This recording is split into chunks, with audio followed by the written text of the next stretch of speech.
असल्याबरोबर सीतेला लक्षात आलं की आपण फसवलो गेलोय. आणि जसं तिला लक्षात आलं तसा रावणाचा प्रतिकार करायला लागली सीता. पण तिचं काही चाललं नाही. रावणानं तिचा हात धरला, तिला आपल्या रथात बसवली आणि रथ आकाशमार्गानं उडवून घेऊन गेला रावण. आणि सीतेचं हरण केलंय, तिला घेऊन गेलाय. रस्त्यात जाता जाता जटायू दिसतोय. हा जटायू रावणाचा प्रतिकार करण्याचा प्रयत्न करतोय. त्याला सांगतोय की तू सीतेला नेऊ नको.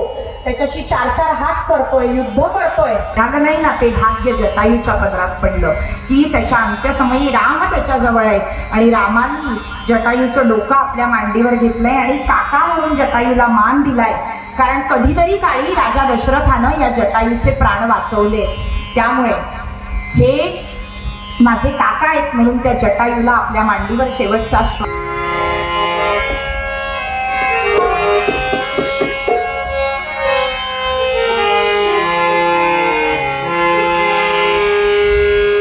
ना जाने कब आएंगे रघुवर,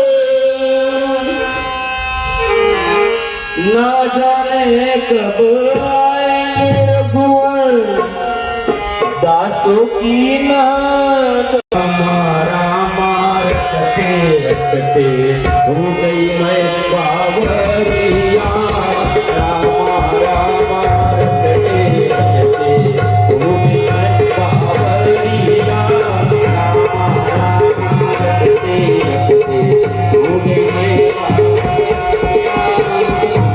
सगळ्यांना द्यायची. हे जेव्हा शबरीला ऐकलं ना मंडळी, तिच्या डोळ्यात पाणी आलं. तो विचारच तिला सहन होत नव्हता की जी ही छोटी छोटी छोटी पिल्लं माझ्याबरोबर रोज खेळतायत, यांना मारून यांचंच मांस ही सगळी मंडळी लग्नात आली की यांना मारू नका. पण तेवढी हिंमत नव्हती मंडळी, वडिलांना कोण सांगणार. आणि त्यामुळे शबरीनं विचार केला की ह्या सगळ्या पिल्लांचा जीव कसा वाचेल बरं. कारण म्हणाली लग्न करत पक्षाकडून आपल्याला बोल्यावर उभं करते, मग करायचं काय.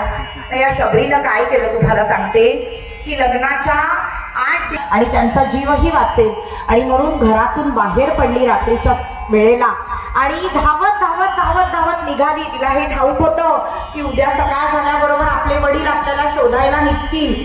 म्हणून काय केलं, जशी